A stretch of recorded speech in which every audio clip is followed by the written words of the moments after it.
guys. Again, my phone is out of storage, so I have to delete. Okay, so I was talking about how we're on chapter 27, that God wants us to have a happy home. A handbook of life. Okay, so God has the love for us, like how a parent loves their children. It's like infinite. Um, Therefore, like how we love our children, there's no comparison how God loves us. But if we are wrong, if we have chosen unwisely to who we are to marry, and He will give us some indication of that, and also it will be a chaos. But then if you chose that person, um, in in God's name, and have Him as a center, and Him as a guiding tool and light for the marriage, so that you guys can raise children together. Um, then you have to make sure that once you are in there, that you're gonna do everything, even if you're faced with loud and noise of the family. Some quarrels of the kids, some messy, like sometimes. I remember seeing my ex, mother-in-law, my mother-in-law, because I guess I'm still married to them, technically. Uh, Sometimes my marriage is not really by choice, but they are still my mother-in-law, I believe. So they would cry out of like she would cry out of like seeing the mess, because of when the grandchildren comes in, it's just like she would clean and she would just do that. It's just like it's like it will burn you down. You will get you down, and you need to be strong for that, because it's part of that. And it's like a battle. It's like you're just like to do an analogy. It's like you're doing a game that you have to go to the next level, because at the end of that is a fruit that you can imagine, the fruit of having a family, especially when you're older years, right? And you need to have that process. So let's say you weren't successful on the first, you're given a second chance, try to work it, because sometimes Christians, you are given a second chance. With the teaching of Jesus is forgiving. You're reborn. You're born again, as long as you have that purpose not to do it again. Because if you're gonna use that, oh, you know what, God's gonna forgive me, don't worry, or Jesus is gonna forgive me, He's really cool. You don't do that either, right? You make sure that when you say you're not gonna do it, you're not gonna do it again. Okay. But so if, let's say, the first marriage was not successful, the second marriage, you're gonna have to make sure that this has to work, right? Or whether, I'm talking about real marriage stuff, right? In the instance, because, like I said, in my situation, um, you know, unfortunately, I didn't have that proper structure of the families, because everything was not planned by me. So, but I was able to manage to make it work, and my so-called family are my three children, and um, it's my home and my family, right? And no matter what, we all know that if we are in a marriage, we are in a it is very sacred relationship. We need to, especially if it's in a Christian marriage, right? We need to make sure that all of those things are you're gonna really try hard to work at things. You're gonna try to work things that to do the ability to work with your spouse incompatibility. Keep in mind, marriage is about dealing with incompatibility. It's not about being compatible, guys. It's not. How you deal with it. And to be honest with me, this is a way that I am expressing this, because I wish that this works for everyone, because it's like this dream, like a woman's dream ever since she's a little girl, to get married, have children with a white fence and a house, and a dog, perhaps children with a husband who's really like, perhaps like goddamn good looking husband, with someone who can, of course, provide and take care, do half the burden of your life and be a companion. Of course, that is a girl's dream to get married. Every girl would, it's like it's all over. It's a movie. It's just snare of life that it is a must. But we have to keep in mind that all those things will happen to you if you seek the kingdom first. Okay, those are just for you to have if you are being righteous. You're being good, and I am good. That's why I am thankful because I'm blessed with a family. Okay, so we have to be really grateful and thankful. So all those noises of family, those are normal. That's okay. So in terms of, let's say, you know, with like with spouses to spouses. I mentioned about the mother to child or the loud noise with children. Now let's talk about the loud noises and with spouses. And this is normal with spouses. What's happening is during their marriage is that you know everyone's gonna have to not everyone, like both will have to like work with each other and are going through that process of adjustment period, blah blah blah. I'm not gonna get into that, but so they will be having that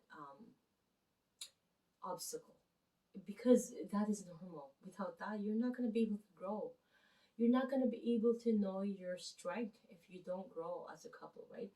So you're gonna have to deal with those, um, really not be. It's really not really happy and dandy. Don't think that once you get married, it's always happy and dandy. You need to work hard for it. You really need to strive hard to do that. So, happiness is a feeling, it is an emotion. You need to have God as the center of your life and guide and base everything on the Bible while raising your kids. While don't base anything to other books. Or you know what? I bought a new book from I'm gonna read it, and then you were just brainwashed, and this is how you're gonna do your parenting. Or you have a book because it's a trend for all the girls, and this is what they're talking about against their husband. Or you know what? We're gonna base it on the Bible. We're not gonna go believe those books. Although those are fun to read with, because you know why? We're human beings, we're women, or I don't know, and I'm not a guy, so I don't know how they feel when they read a book. But it's like it's that woman power, like you, right? But don't take that like okay, do not. It's not greener on the other pasture. We're not gonna compare that. We're not gonna have that, sorority. You know what? My husband is this, and it's like a complaint. You need to work hard to work your marriage, right? It's your job once you are married. So it is a must that once you're married, you need to put 100%, if not more than that, right? So it's a must. So it's not a happy dandy. You need to work hard for it. And one thing about choosing and wisely, when I say is that you need to not um, rush this because it's in the Bible. You need to choose wisely. You need to take in consideration the criteria, right? You can't just choose is that person within your belief, within your um, ways. Do you is he or she righteous the same way as you do, or you meant to be? Like you really need to take in consideration those things. Okay, so I'm gonna be reading this one that says walk in the way. So it says here, a wise man had the following sign engraved over his mantle: live righteously, God is present. Strive ever to walk in the way which is righteousness. Strive ever that husband and wife walk in the narrow way. All is not well in the home until God and his beloved Son has a place in your family. Keep that in mind. In the Library of Congress at the Washington, a series of pictures showing the progress of civilization. Agriculture, science, art, etc. What do you think the first picture is? It is a picture of a man and a woman, dressed in skins, kneeling before an altar. The beginning of progress. The beginning of civilization is the family, the man and the woman at the altar. I really, that's something that I am so in desire for. For faith in God gives you the breath of vision to know and to feel that your years on earth are too few to be darkened by temper and noise and cruel worlds. Like life is too short to be, you know, wasting your glorious bloody time to be dealing with people like that. Like like it's so noisy. Like, and if like the person that you need to be married needs to know that once they're married, they cannot be fishing no more. They cannot try to test other other grapes or whatever. You know how um, beliefs other beliefs that they can, but no, you can't. And that's what's it's a big breakdown of the family when somebody is trying to see if there's a greener pasture, right? Because they're they're not content. They cannot be content. So they're gonna want to, I should have married this. I should have married that person. I should have. But because I could have been in that position. I could have been in this, or I should have stayed with my ex. I could have been with that person. I could have been that now. But who knows? God only knows. You could be in a worse disaster situation either, because you never know, because you cannot do that once you're in that position, especially if it's a marriage between that is God chosen, right? You need to work hard to know that. Okay, so for the Bible in the home points to the road of prayer, and that is a road of peace. No matter how noisy the day, no matter how everything has been upset with confusion, the home in which the day ends with the Bible and prayer will be a happy and contented one.